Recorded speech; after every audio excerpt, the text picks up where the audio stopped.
Hello everyone.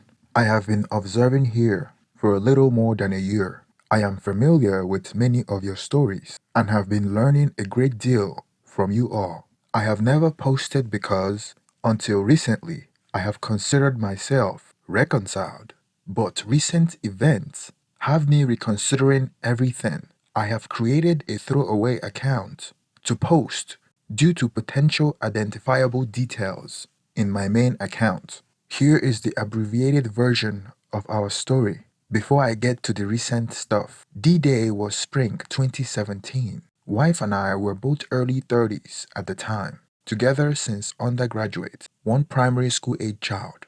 I have become suspicious that my wife was having an extramarital relationship but was dismissed when I expressed concerns.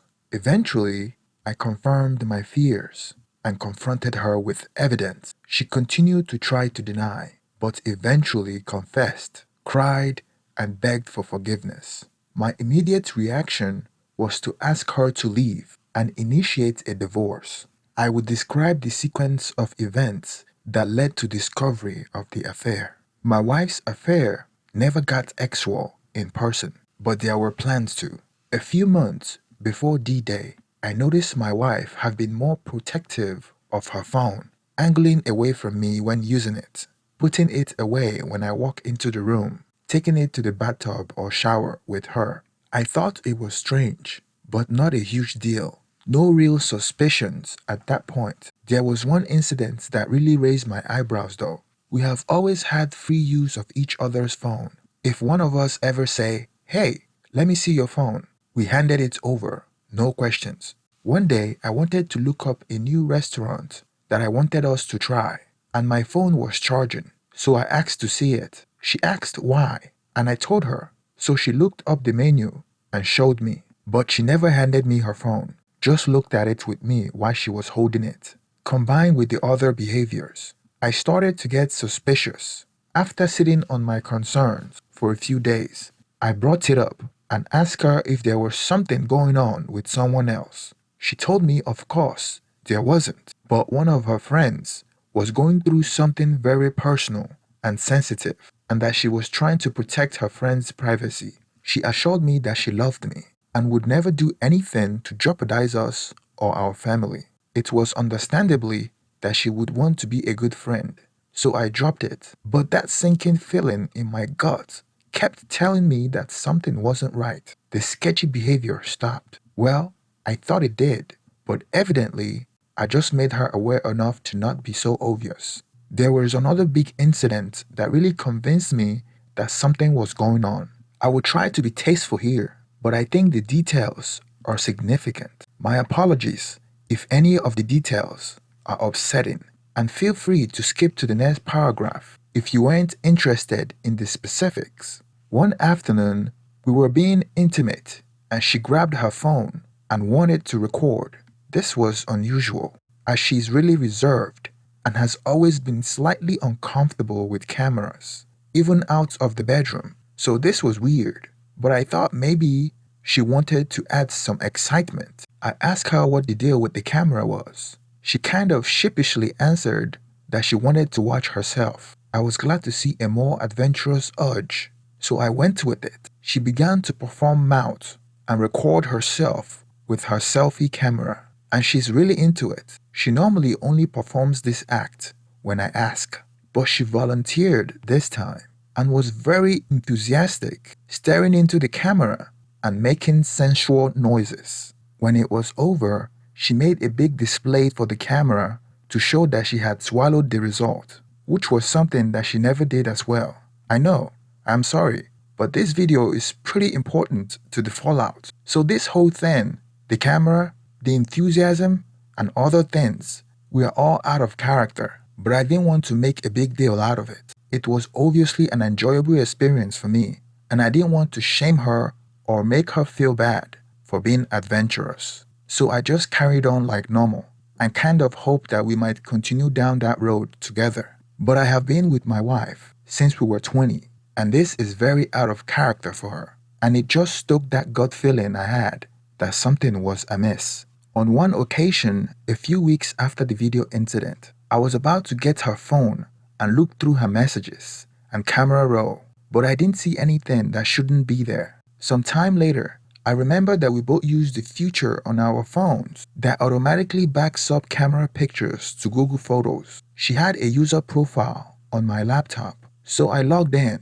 and used her saved credential to access her Google account. Nothing unusual on her email, but my heart dropped when I opened her photos. There were a lot, and I mean a lot of lewd photos and extra videos backed up there, going back for about 4 months. I had never seen any of them, so they weren't taken for or sent to me. She had deleted them from her phone, but not from her backup, I guess. I booted up the video camera on her phone and scrolled the screen over what I found, in case she somehow remembered and deleted it before I confront her about it. I sat on the info for a few days, trying to give her the benefit of the doubt and think of any reason that those would be there. This was before OnlyFans really took off, but I thought maybe she was posting exy stuff online somewhere. But this would have been wildly out of character for her. Like I said, she's always been very private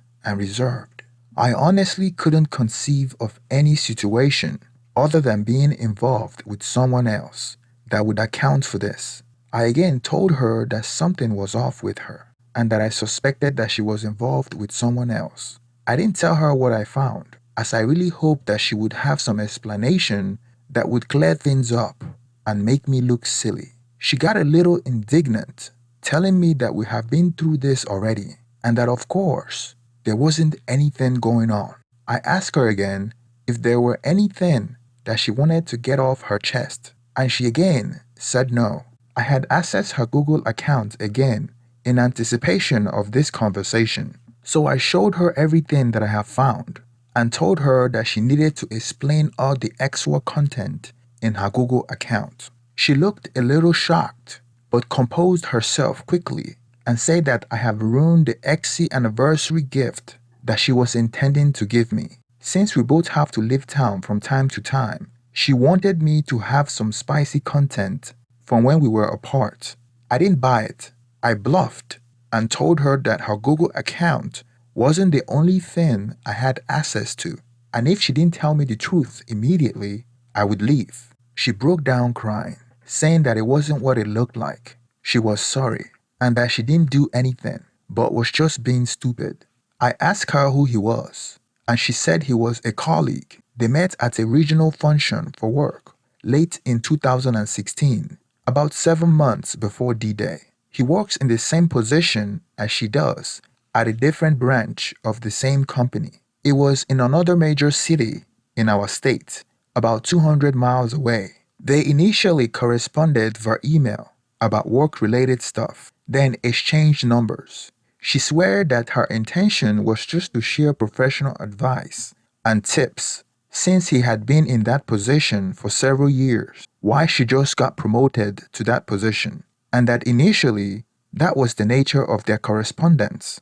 The text slowly got more personal, with him eventually initiating flirting, which she reciprocated. He recommended that they move their conversation to an encrypted messaging app. My impression is that this slimeball made a habit of pursuing married women, so they did.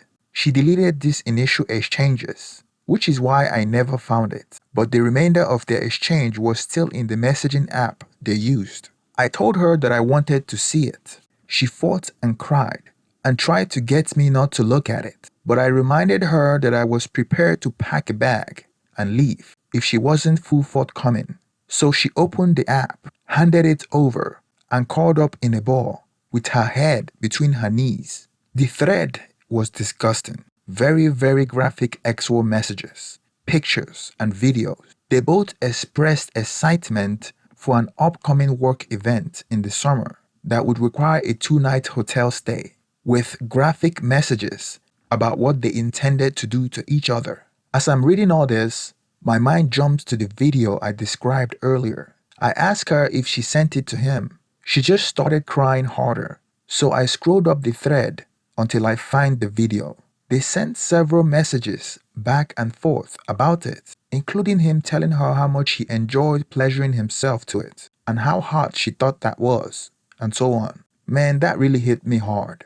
I felt so unbelievably violated by her sharing this video. Not only did she share a very private, intimate video of me in a very vulnerable act. For context, I have never taken a pee pic, much less sent one. Sharing this with anybody would have been a very big deal for me, much less someone she was involved with. But they also made me an unwilling participant in their ex-war relationship. Maybe not really, but it certainly felt like it. Looking back, it's also really hurt to think that I was just a proxy for her and affair partner in the video, and all the adventurousness that I was excited to see was for him, not for me. So I left and told her that I wanted to divorce. She moved out, but continued to express her desire to work things out. I met a few divorce attorneys, and the divorce settlement would likely result in a big financial lifestyle hit, plus split time with the kiddo. After a detailed review of my finance and many conversations with my parents, mentor, and friends, I decided that divorce was the best option. I could likely recover from the financial losses in plenty of time to retire on time, and my daughter would be better off with happy parents than married parents if she couldn't have both. When I met with my wife to let her know that I have made the decision to start the divorce, she offered a deal, agreed to a trial separation of both a year to cool off and meet with a marriage counselor. Then if I still wanted to proceed, she would agree to mediate divorce with equal custody and a more favorable asset split. I thought it over and agreed. I told her that I intended to treat our separation as if I was single. We have been together for so long, and I was quite inexperienced when we started dating, so I felt like I needed experience to make a good decision about our future. I told her I would not be comfortable with her doing the same, and if she thought this was unfair or she was not comfortable with this asymmetry, then we could proceed with divorce. She wasn't happy but understood and ultimately agreed. I started dating pretty quickly and have a few casual relationships with women I knew. I met a woman at the gym that I saw romantically for a few months. I think my wife thought I was bluffing about the dating arrangement though, as she didn't handle things well. At our first marriage counseling appointment, we were introducing ourselves and explaining the circumstance. Marriage counselor asked if I was actively dating, and I said yes. My wife said something to the effect of, "I don't see any point in us doing this if you are effing other women." After the session, I told her I agreed and that I thought marriage counseling was a bad idea. She apologized and backtracked, but I told her that we could revisit the idea somewhere down the road. In the following months, she sent me periodic texts, usually late at night, asking how I could do this to her and if I hadn't punished her enough yet. After about a year and a half, I started leaning towards getting back together. We had been working well together as co-parents and spending family time together with our daughter. Aside from that, dating is awful. Maybe it was too soon, but it was so frustrating. I was meeting women and going second and even third dates, but I just couldn't imagine anything more than a casual relationship with any of them. I decided to stop dating after about a year of separation, and this opened the door to spending more time with my wife. In early 2019, I invited her to move back in so that we could live together as a family again. My daughter was over the moon. The parenting became the basis for rebuilding our relationship. I trust my wife so many ways. She's a great mother. I trust her to make good and responsible decisions financially. I want her to make medical decisions in the event I am unable to do so. But the romantic love just never came back. I no longer feel blessed to have her in my life. Our relationship is inadequate, I guess. It doesn't detract from my happiness, but it doesn't really contribute much to it either. I have always hoped that it would come back eventually, but we have been back together for over 4 years now, and I think this is likely as good as it will get. But for now, I am a prudent partner, and I get to be a dad every day. So that's enough. At least it was. Recent events have destabilized the relationship and I am kind of spiraling. During the aftermath of the affair, I leaned really heavily on my best friend.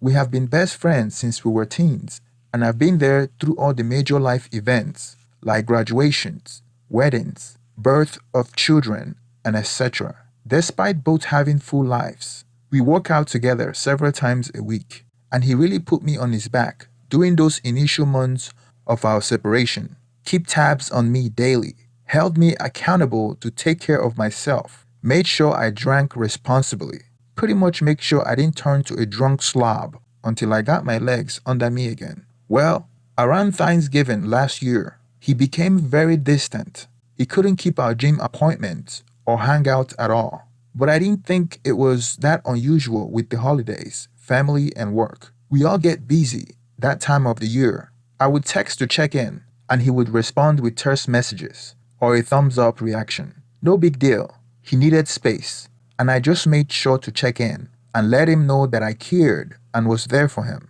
In January, my wife came home and asked me why I didn't tell her that my best friend and his wife were divorcing. I had no idea what she was talking about. She told me that his wife had called her asking for advice on how she was able to move beyond her affair and convince me to stick out the marriage. She gave her pretty standard advice: full disclosure, transparency, patience, respect, and etc., and recommended some readings. She was outraged on his behalf. I really had to bite my tongue since she didn't seem to see the irony. I was crushed for him. I knew as well as everyone what he was going through, and I wondered why he didn't lean on me. He was awesome to me after my wife's affair, and he would have to know that I wouldn't judge him. So I started reaching out to him, inviting him to the gym, to get drinks, to play disco golf, all this stuff we used to do. Finally, he agreed to drink. We met, and he wasn't glad to see me at all. Really short and unfriendly. We talk. He finally started to let the story out, and he told me that at one point his wife told him, "Jake got over it. Why can't you?" And that affairs are parts of lots of marriages. His wife was incredulous, and he will want a divorce.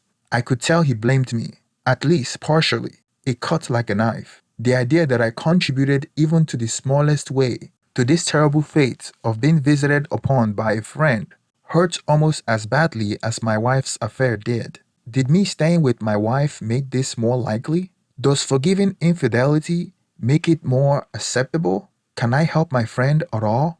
I tried to explain why I stayed, and that our relationship was very utilitarian at this point, that our marriage wasn't like it was before. But he didn't care. He's entitled to his anger, so I understand. This whole episode has reopened deep wounds. My wife and I haven't been intimating in 2 months. I can barely look in her eyes and recoil from the physical touch. I am seriously considering divorce again. My daughter is older now and is better equipped to handle a potential divorce. At this point, my daughter is old enough to express her wishes, and I know I can trust my wife to be a great co-parent, regardless of our relationship status. I really feel like we have been set back years at this point. I feel so guilty, and frankly, a little disgusted with myself. Has anyone else experienced this overwhelming guilt, especially this far along? How do you deal with it? I know intellectually that I am not responsible, but his judgment is weighing really heavily on me, as is the fact that I can't help him the way he helped me. I really just don't know what to do. Advice or encouragement is much appreciated. Update. Some of you asked me about the lack of connection that I feel with my wife, even after being back together for several years. And I wonder if maybe that part of me that felt connection and intimacy was just broken by the affair. During our conversation, access just felt empty. I remember laying there in bed after one weekend, thinking that I should be feeling something. I was with a beautiful woman, sharing a vulnerable and beautiful moment, but I just didn't feel anything. The whole time, I just wanted the connection and intimacy that access used to provide for my wife and I, but I just never did, which made me feel guilty and pretty bad about myself. I hoped that when my wife and I got back together, that I would finally feel the sense of satisfaction and connection again. But I wasn't with her either. All the physical stuff is good. Excess is pleasurable, but not satisfying. It feels like I am sleeping around with my wife, if it makes any sense. Things have gotten a little better with my wife since I posted. We have talked a little bit. She's perceptive and smart, so she knew what was bothering me. I asked her in particular why she felt like she could judge my friend's wife for doing the same thing that she did. She said that she didn't do the same thing. Mike's wife slept with someone else multiple times, and she never did. She evidently convinced herself that she never had any intention of having excess with a fair partner. I reminded her about the exchanges, and she said something like, I effed up and got carried away, but I wasn't really going to do anything. She doesn't get it. Or maybe I don't. I don't know.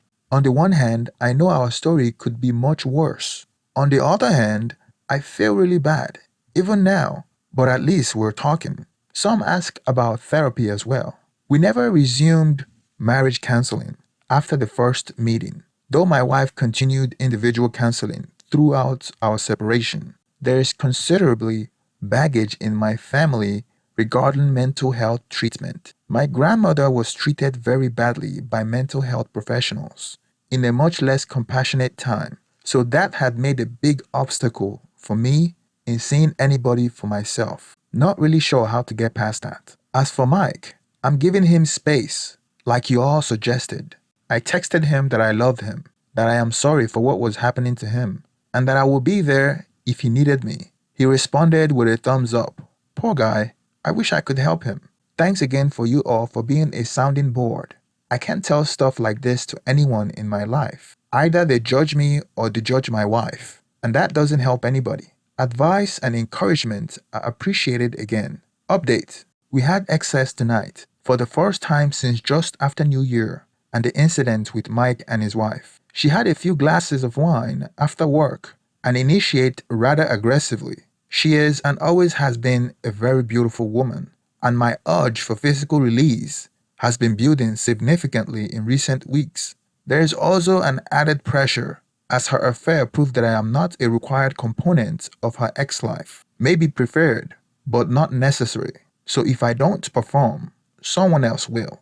There was nothing loving or intimate about it. It was frantic, searching, maybe even primal. After it was over, I felt the immediate need to shower, which I did. Her feelings were hurt. They would have been hurt had I rejected her too. Not sure if that was a win on the board for me. Sorry to be a bummer, but I'm feeling pretty down on myself and us. Posting here helps. Thanks everyone.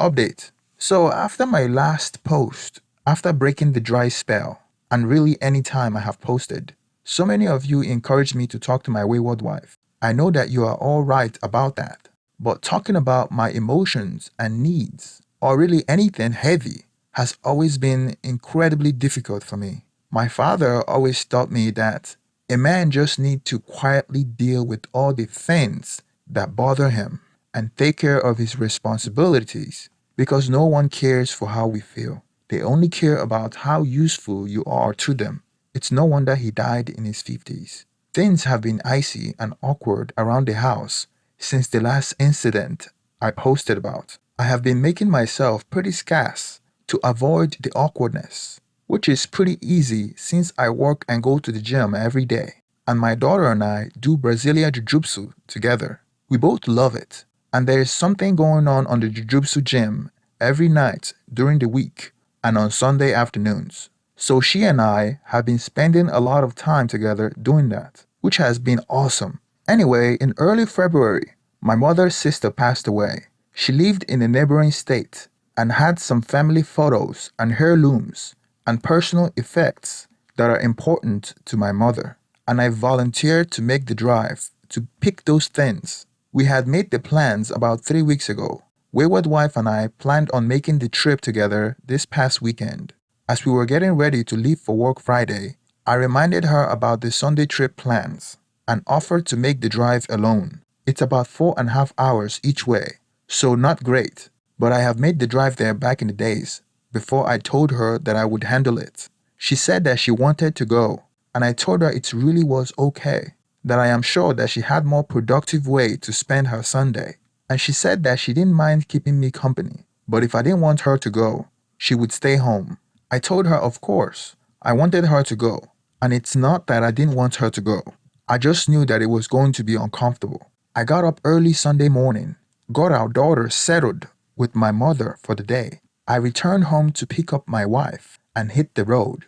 The first hour of the drive was pretty quiet. She had just woken up and isn't really a morning person. We stopped for breakfast, and after we ate and had caffeine, we chatted a bit, mostly about our daughter and work. Then things started to go sideways. We were just talking, nothing super serious, small talk type stuff. Then she asked me how Mike was doing. I told her I didn't know. She was confused because she knows how close we have always been.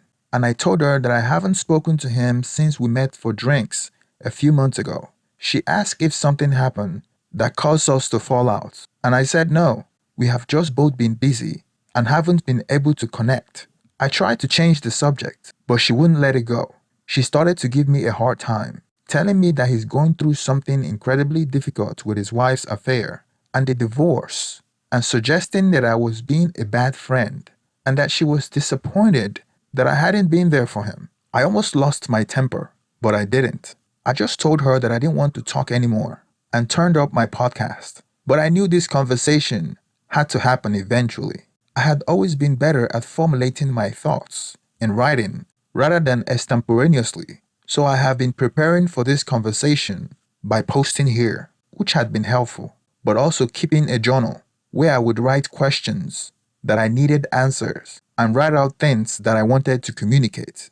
I know I can be stubborn, but everyone's advice here really had made a difference. So I just took a few minutes to collect myself. Then I turned down the stereo and told her about what happened when Mike and I met, that his wife told him that he needed to get over it, like I did, and how cheating is a normal part of marriage now, and that he was overreacting.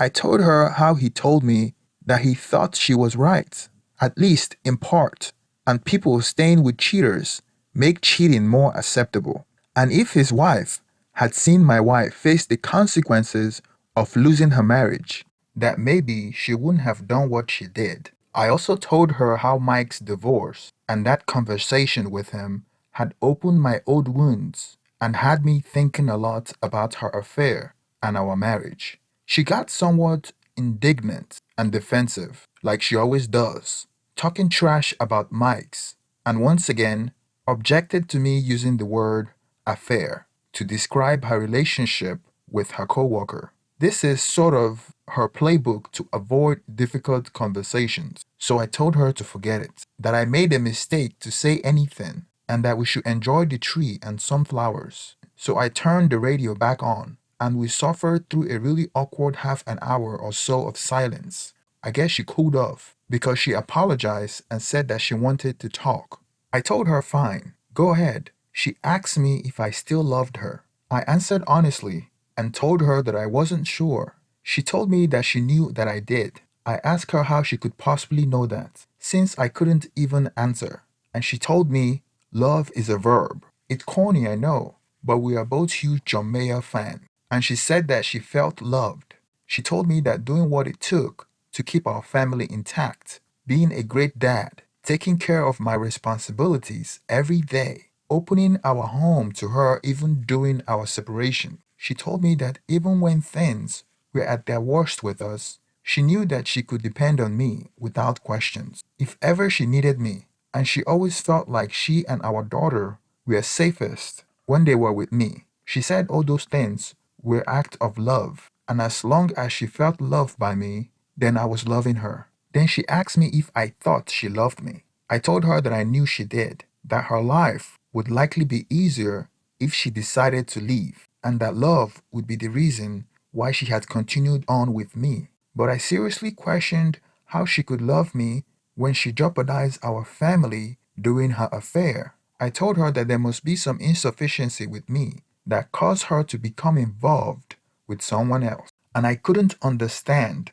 why she never addressed things with me. And I told her that she should have left rather than cheated. She got pretty upset at this and told me that she never considered leaving. It wasn't even on the table because she loved me so much. I explained that I had really difficult time seeing any congruity or logic to what she was saying, and I asked her why she would develop a relationship with another man if she wasn't unhappy. I asked her if I didn't give her enough attention to make her feel beautiful and loved.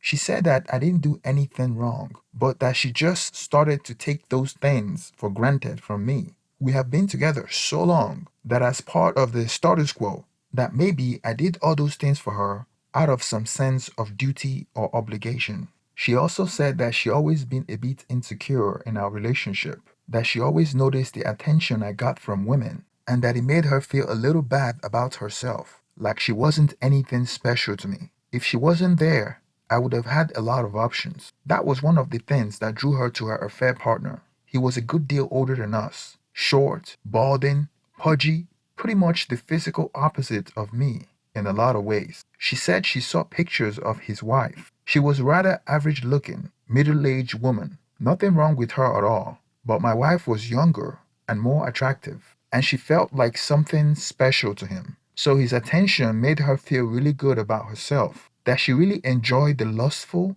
almost obsessive attention that he gave her. She knew that she was the only thing like that in his life, and it felt almost like a drug. I asked her if she ever suspected or worried about me cheating on her, and she said no. She knew that I wouldn't cheat on her, that even if I wanted to, my sense of loyalty and commitment wouldn't allow me to. She still thought I was bluffing about dating others during our separation until I actually started doing it, which was why she got so upset and really couldn't believe I actually did it. I asked her why I didn't deserve equal measure of loyalty and commitment, and she insisted that she had been loyal and committed and that she would never sleep with anyone else. I reminded her that the messages that I saw in their chat thread about their plans to meet and sleep together at their company regional event, and she said that she was just gassing him up and that her company wasn't even going to send her to the meeting that year.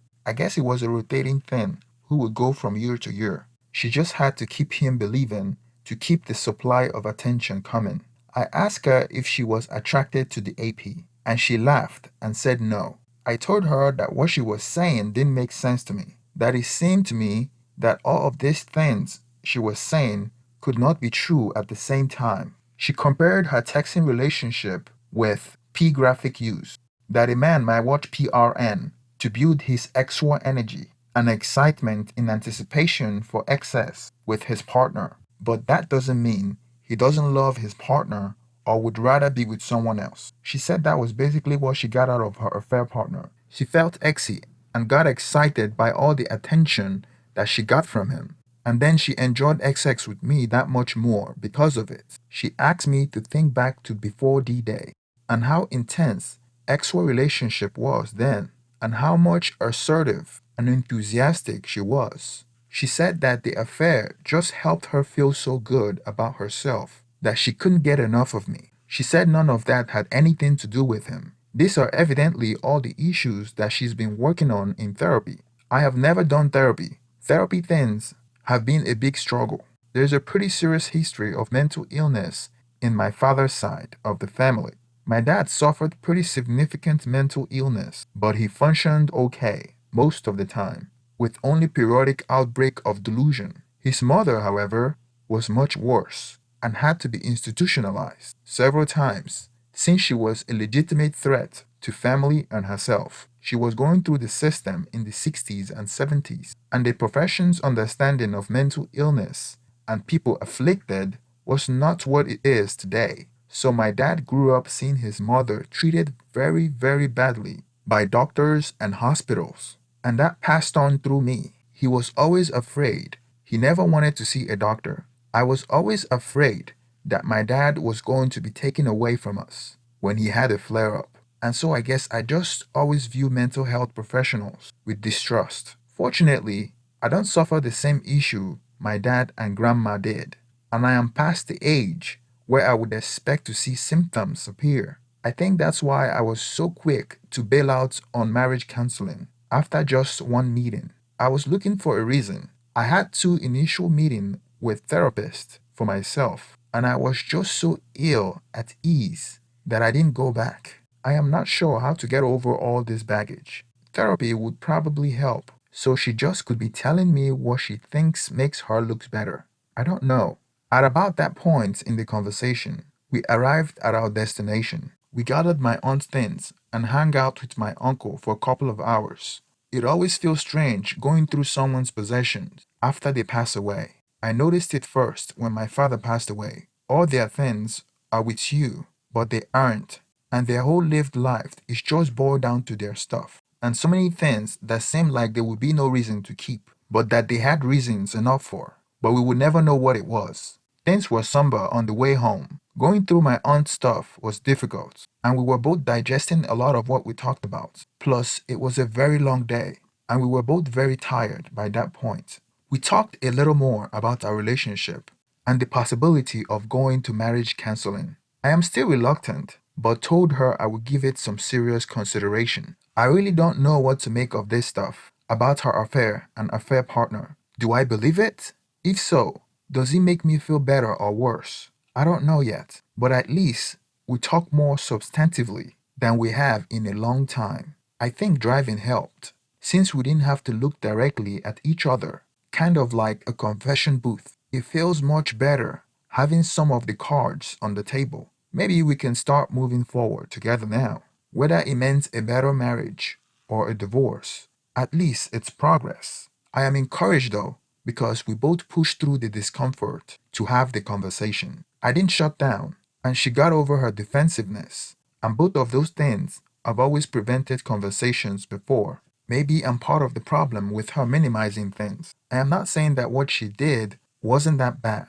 It absolutely was, and it continues to endanger relationships. But Mike's wife affair was significantly worse, in my view. She slept with a mutual friend of her and her husband. They would all hang out together, and her husband would interact with him as a friend during the affair. She also evidently has several sexual encounters with her affair partner in their shared home and in their bed. I had no doubt that had my wife had done anything approaching that level of disrespect, I would have ended things without hesitation. I really think that if she had had a physical, in-person relationship with a fair partner, I would have ended things. Regarding other betrayed spouse, yes, that portion of the conversation did trouble me. But to my wife's credit, she did blow the whistle about the affair to HR. They had a policy against fraternization. And to his wife, I told her that if she didn't, that I was going to, and that she needed to do the right thing if I were to consider delaying divorce proceedings. So I am not sure how much credit she deserves. Wayward wife decided to leave the job anyway when things blew up. Otherwise, she would have likely been fired too. Maybe not, since he was senior to her and operated as a professional mentor. But it would have been trouble, so he was fired. And from what I gather, other betrayed spouse divorced him. Thanks for the comments, and I appreciate your advice and insight. And hopefully, this will foster more productive conversation in the future. I don't think I would have gotten past in my end without all the support and advice I've gotten here. So thanks, everyone.